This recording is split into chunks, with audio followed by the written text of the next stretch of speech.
Հարգելի գործընկերներ, սիրելի դաշնակցական գործընկերներ, ինձ թվում է դուք ալտերնատիվ իրականությունում եք ապրում կամ այնքան եք ձեր կներեք արտահայտությանս համար երեսպաշտության մեջ խորացել, որ չեք հասկանում, էլի ինչա կատարվում։ Պարոն Խաչատրյանը եկել ասում է,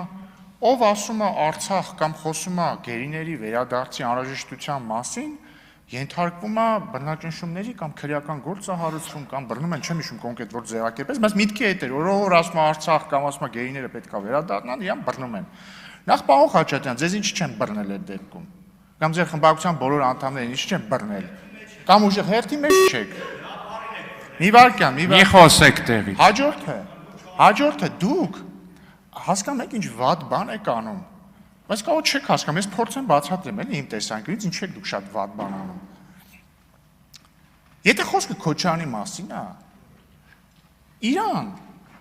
չգիտեմ արդեն կալանավորեցին, չկալանավորեցին։ Իրա դեմ քրեական գործով ինքը հասնում է, ոչ թե որովհետև ինքը հասնում է Արցախ, այլ որովհետև ըստ մեղադրանքի, օրինակ, մի հատ տարածք է 2 հեկտար առել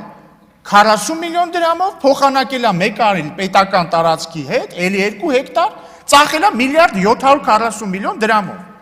Ոչ թե որտև ասել է Արցախ, հասկանում եք։ Ոչ թե որտև ասել է գերիները պետք է վերադառնան։ Տեսեք, նայ, ես ասում եմ, մեր գերիները պետք է վերադառնան։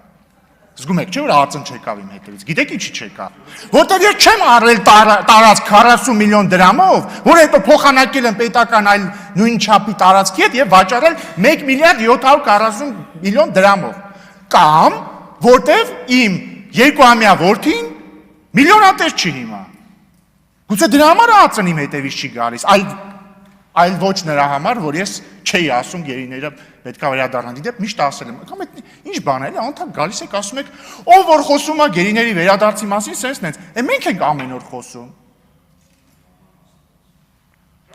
Ձեր կուսակիցները իմ հետ, ասենք, տարին 4 անգամ 5 տարի եկել են Ստրասբուրգ ԵԽՎ նիստերի։ Հարցրեք, ես խոսում եմ գերիների մասին, թե չեմ խոսում։ Պարոն Խաչատրյան, ձեզ նախազգուշացում է։ Պարոն Խաչատրյանը տեղից ասում է, Փաշինյանը չթողեց, որ Թրամփը գերիներից խոսա։ Դուք հասկանում եք, ես լուրջ եմ ասում, ես պարոն Խաչատրյան, լրություն։ Ես լուրջ եմ ասում, ես պարոն Խաչատրյանին ճանաչում եմ եւ անձնապես լավ եմ վերաբերվում։ Ես հրաժարվում եմ հավատալ, որ ինքը իրոք տենց չի մտածում։ Ես վստահ եմ, որ տենց ասում է, ուրեմն ինքը իրոք մտածում է, որ Թրամփը ուզում էր ասել բերեն գերիներին, Փաշինյանը ասեց չէ, հանկարծ չբերեք մեր գերիներին։ Ու սա ես չգիտեմ ինչ է, ես լուրջ եմ ասում, իրոք մի օր ինձ հրավիրեք դաշնակցության գրասենյակ, ես պետքա ձեր հետ զրույցներ վարեմ, սենց չի լինի։ Դուք կտրվել եք իրականության զգացումից, դուք այնքան եք ձեր մեջ ռադիկալացել, որ հասկանում եք պարոն Խաչատրյանը, հասուն մարդ, նախկին նախարար մարզպետ, հավատում է, որ վարչապետ Փաշինյանը Թրամփին ասել է խնդրում եմ, Mr. President, հանկարծ գերիներից չխոսակ։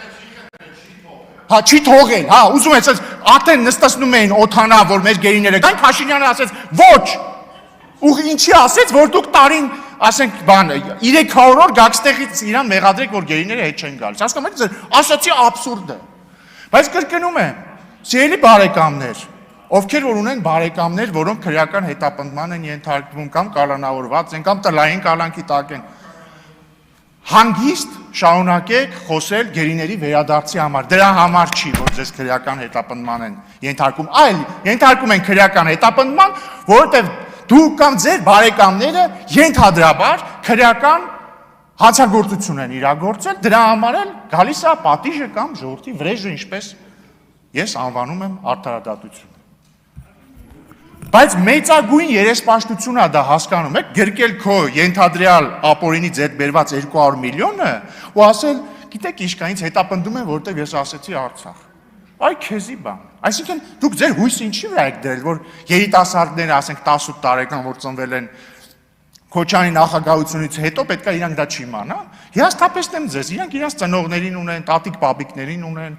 բոլորը ամեն ինչ տեսնում են ու կրկնում եմ, կա բան, որը ակնհայտ է, էլի մարդիկ տեսնում են, ասենք Քոչարյանը նախագահ էր, ավարտեց իր նախագահությունը, մի 100 հատ բիզնես ուներ արդեն, գույք հեկտարներով, որոնք 40 միլիոնով առնում է, 1.740-ով ծախում է։ Ու նայում են մեզ, տեսնում են, մենք ինչա մեր հետ կատարվում։ Օրինակ վարչապետ Փաշինյանը քանի բիզնես ունի, 0։ Հետո կիմանաք, որևէ խնդիր չկա։ Ինչ վերաբերվում է հայ առաքելական եկեղեցուն, Ժորժ ջան, եկեք բոլոր փաստարկները հələ մի կողմ թողնենք, աստվածաբանական, դոգմատիկ, քաղաքական, բոլոր փաստարկները թողնենք մի կողմ։ Համաձայն ենք, չէ՞ բոլորս,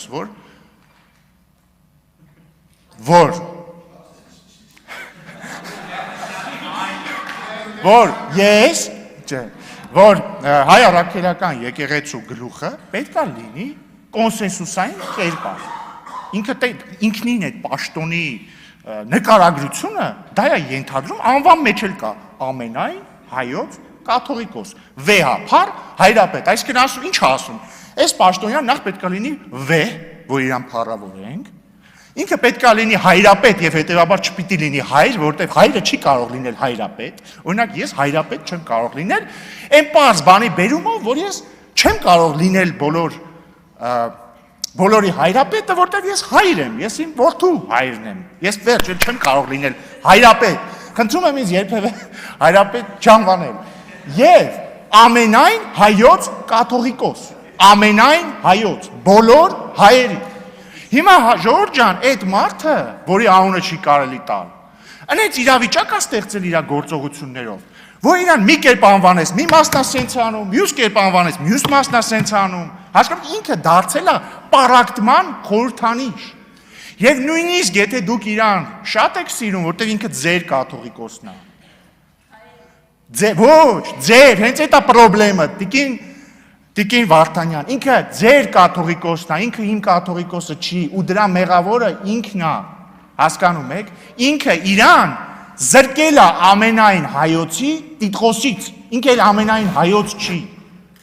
Նույնիսկ եթե դուք համարում եք, որ մենք սխալ ենք, կապ չունի, մենք սխալ ենք, սխալ չենք, փաստ է, որ ժողովրդի կեսը չի ընդունում այդ մարդուն։ Դրա համար ինչ ինքը կարող է անել, ինչ կաներ իրական հայրապետը։ Կասես Ժորժ ջան, լավ, ես գնամ, թող կոնսենսուսային մարդ կա։ Դա է ճիշտը։ Տեսեք, քաղաքական գործիչն է, ես պարտավոր չեմ լինել կոնսենսուսային կերպար, օրինակ։ Շատ նորմալ է, որ այս դահլիճի 60%-ը, չգիտեմ, ինձ լավ է վերաբերվում, 40%-ը միջին։ Չնայած մարդ ես, չգիտեմ։ Դա նորմալ է, որտեղ ես ամենայն հայոց, ամենայն ազգային ժողովոց ԱԺ նախագահը չեմ։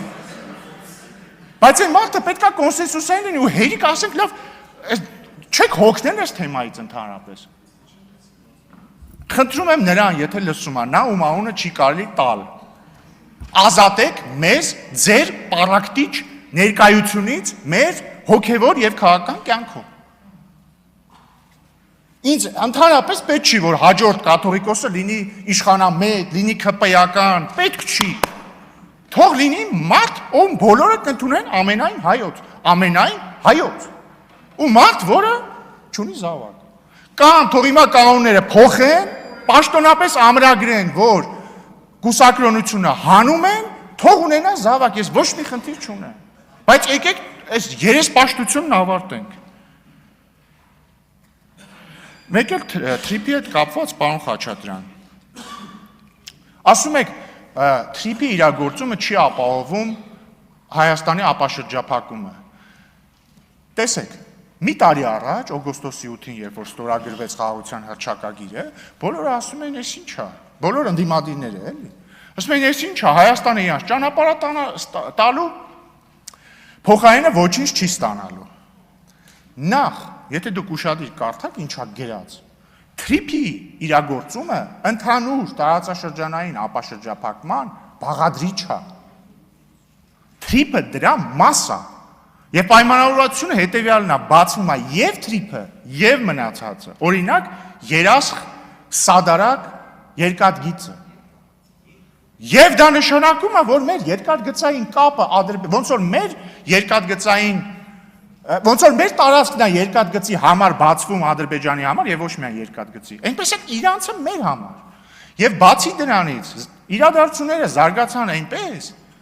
որ փաստացի հիմա մեր համար ապաշրջափակումը մասամբ ավելի շուտ է սկսել իրագործվել, քան Ադրբեջանի համար, որովհետեւ ուզում եմ ձեզ Ձեր ուշադրությունը հրավիրել եմ փաստի վրա, որ մենք հիմա Ադրբեջանի տարածքով երրորդ երկրների հետ երկաթուղային կապ ունենք։ Իդեպ, ուզում եմ նաև այն մեկ այլ բանի վրա ուշադրության հրավիրեմ ձեր, որ մենք հիմա Թուրքիայի տարածքով էլ